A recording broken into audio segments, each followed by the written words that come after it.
বিশালভাবে মিস করছে। অবশ্যই মুশফিকুর রহিমের বিকল্প নেই। এর কাছ থেকে অনেক কিছু শিক্ষণীয় আছে। অনেক খোঁচা খেতে হয়েছে। অনেক সময় বাংলাদেশ যখন ভালো খেলে না, অনেক ডিপ্লোম্যাটিক সার্কেল ওয়েতে অন্যান্য কমেন্টেটররা একটু সুযোগ নেয়।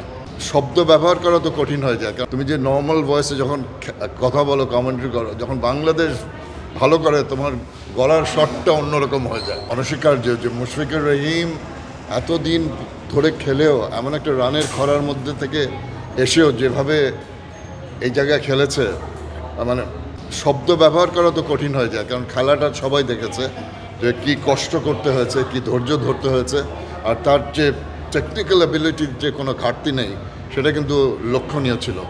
এবং সবসময় দেখা যায় যে যখন সময় দেয়া যায় একটা ইনিংসে, বিশেষ করে টেস্ট ম্যাচে, সেই জায়গাটা সদ্ব্যবহার করার জন্য মুশফিকুর রহিমের বিকল্প নেই। এবং তার কাছ থেকে অনেক কিছু শিক্ষণীয় আছে। কষ্ট করার ব্যাপারটা, এবং আমরা যেটা বলি যে লং ভার্সন ক্রিকেট যখন কেউ রপ্ত করতে পারে তখন কিন্তু যে কোনো ফর্ম্যাটে তারা ভালো করতে পারে, এবং এই জায়গাটাতে বাংলাদেশের কাজ করতে হবে। তখন তো এটা বলার কিছু নেই। সবসময় না, আমির সোহেল সেদিন বলছিল যে তুমি যে নর্মাল ভয়েসে যখন কথা বলো, কমেন্ট্রি করো, যখন বাংলাদেশ ভালো করে তোমার গলার শটটা অন্যরকম হয়ে যায়। এটা ভেতর থেকে একটা অনুভূতি, এটা কিন্তু ভাষায় প্রকাশ করা যায় না। নিজের দেশ ভালো করলে, আমরা অনেক সময় এত বছর ধরে করে আসছি, অনেক খোঁচা খেতে হয়েছে। অনেক সময় বাংলাদেশ যখন ভালো খেলে না, অনেক ডিপ্লোম্যাটিক সার্কেল ওয়েতে অন্যান্য কমেন্টেটররা একটু সুযোগ নেয়। আজকাল আমাদের জন্য যখন বাংলাদেশ ভালো খেলে, সেইগুলোর একটু উত্তর দেওয়ার সম্ভাবনা জেগে ওঠে। It's a brilliant feel good factor. ইনিংসটা প্রথম দিকে কিন্তু একটু নার্ভাস ছিল। একটা সুযোগও তার পক্ষে এসেছে, একটা হাফ চান্স বলতেই হবে, কিন্তু ওর স্টাইলটা মানে ন্যাচারাল ক্যালিবার দেওয়া আছে। সবসময় বলা যায়, আমরা তো বলি যে একটা ভালো ইনিংস কিন্তু বাংলাদেশের শক্তিশালী থার্মিক স্টিল বার ফেমাস স্টিল লিমিটেড একটা রানের খরাকে পাল্টে দিতে পারে, এবং সেটা আমরা লক্ষণীয় ছিল।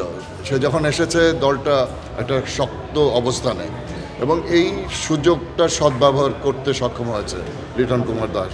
দুর্ভাগ্যবশত একটা জায়গায়, যেটা শেষ শটটা যেভাবে খেলতো, আমার মনে হয় না যে 10 রান বাকি থাকতে ওই ধরনের একটা শট খেলা উচিত ছিল। এত ভালো খেলে নিজের ইনিংসটা যেখানে 150 রান করার সম্ভাবনা ছিল, বাংলাদেশ হয়তো 550-600 করতে পারতো যদি লিটন থাকতো। সেই জায়গাটা কিছুটা আক্ষেপ আছে যেভাবে সে আউট হয়েছে। তাছাড়া it's a very welcome innings for him. তার নিজের মানে কনফিডেন্স লেভেল বাড়ানোর জন্য এই ধরনের একটা ইনিংসের প্রয়োজন ছিল। টি-20 ক্রিকেটে কিন্তু এখন দেখা যাচ্ছে, লাহোর কালান্দার্সে খেলেছিল বোধহয় লাস্ট, তাকে নেওয়া হয়েছে বাংলাদেশের। আমি চাই সে বাংলাদেশের পক্ষে খেলুক। ফ্র্যাঞ্চাইজিগুলোতে খেললে যে একেবারে বড় খেলোয়াড় হয়ে গেল সেটা না। অনেক ফ্র্যাঞ্চাইজি লিগ আছে এই সময়।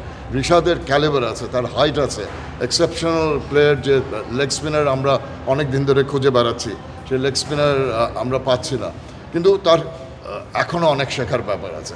শর্টার ফর্ম্যাটে 4 ওভার বল করে হয়তো বা পার পেয়ে যাবে, কিন্তু এই জায়গায় যেখানে আমরা আছি long version cricket, test match cricket, সেই জায়গায় যদি রিশাদ ভালো করতে পারে তাহলে আমি খুব খুশি। বিশালভাবে মিস করছে। অবশ্যই আমরা এখন মাত্র 4 জন বোলার নিয়ে খেলছি।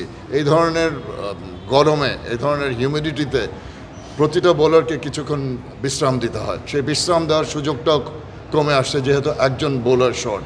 এবং মিরাজ তো গত টেস্ট ম্যাচে সেঞ্চুরি, 5 উইকেট হোল, ইনফর্ম একজন খেলোয়াড়, তাকে দলে না পাওয়া দুর্ভাগ্যবশত অসুস্থতার কারণে। আমি জাস্ট আশা করছি যে সুস্থ হয়ে যাবে এবং দ্বিতীয় টেস্টে মিরাজ খেলতে পারবে। এটা বিগ ড্রব্যাক বাংলাদেশের জন্য।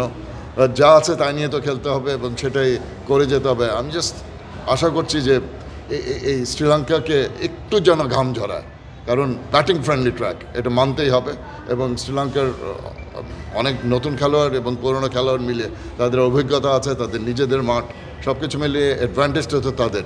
সেই জায়গা থেকে আমাদের কিছু বাড়তি আদায় করতে হবে।